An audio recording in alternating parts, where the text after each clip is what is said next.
So I've been asked to make a little bit of content pertaining to IMSI catchers or stingrays. There's a lot of concern about these particular products being used, and there's also a lot of misunderstanding out there as to what they're actually capable of doing. Now, it's important to understand that law enforcement and government agencies use these across the UK and in other countries across the globe.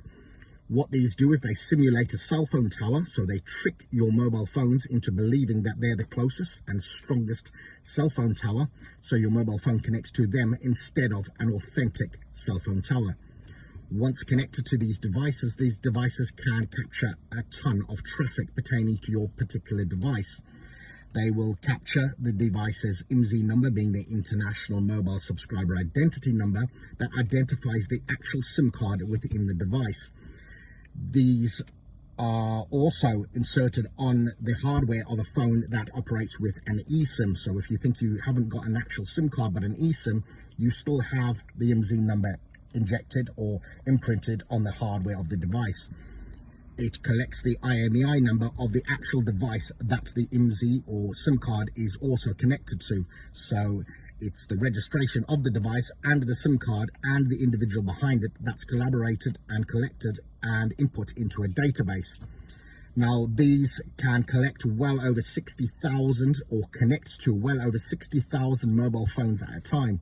So if you're at a big event, regardless of the nature of the event, if the event's under surveillance, it will pick up every single device in the zone. Regardless of how clever or how sophisticated you think you are, no matter what device you're running or what operating system you're running, it will still pick up data pertaining to your mobile phone and the SIM card.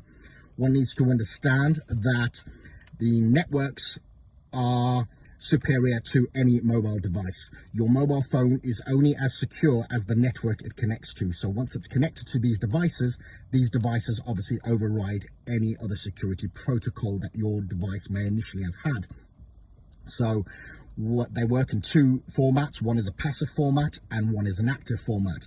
A passive format, it works in more of a passive way and sits somewhat idle in the background and monitors traffic data. Secondly, the activation on these devices can actively turn on mobile device cameras, can actively turn on microphones and listen to people's conversations. You will be none the wiser, as your screen will stay dark on your mobile phone or stay black, and you will be clueless as to what's going on. So this can be done to up to 60,000 mobile phones at a time. So it's extremely important to understand that you're not safe if you think you are, and regardless of what mobile phone you have or what operating system you have, you cannot beat this latest technology. It's extremely important to understand as well that the IMSI catchers, or the latest model of IMSI catchers, have a downgrading service that they can do or implement pertaining to encrypted traffic. So people are under the assumption that the traffic that's being transmitted from their mobile phones is encrypted. However, once tricked to connect to an IMSI catcher or a stingray, these will downgrade the encryption or eliminate the encryption entirely. So if you think your device is transmitting encrypted data, it will decrypt this. This is then input into a database, and a file or folder is created against each individual's device. Using machine learning and artificial intelligence, these devices can pick up code wording and code lettering and will highlight individuals of concern. It also records people's voices pertaining to the owner of an actual device and will cross-examine these against an artificial intelligence database.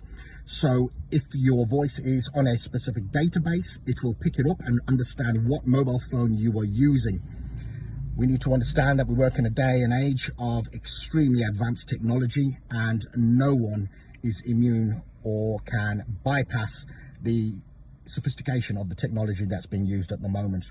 It's extremely important to understand that if you're saying that you are using a different device, or if you use a different SIM card in your phone, well, no one will be able to understand or find out who you are. All you need to do is make a phone call, and this can be intercepted immediately. The same goes for messages, etc. And they will run the voice against a voice recognition database, and it will tell them exactly who you are. So I hope this is food for thought, people, and it wakes a few people up and you realize what really is capable of being done out there. Stay alert. If you're interested in cybersecurity, mobile phones, investigations, or anything more, hit like, share, and follow for more.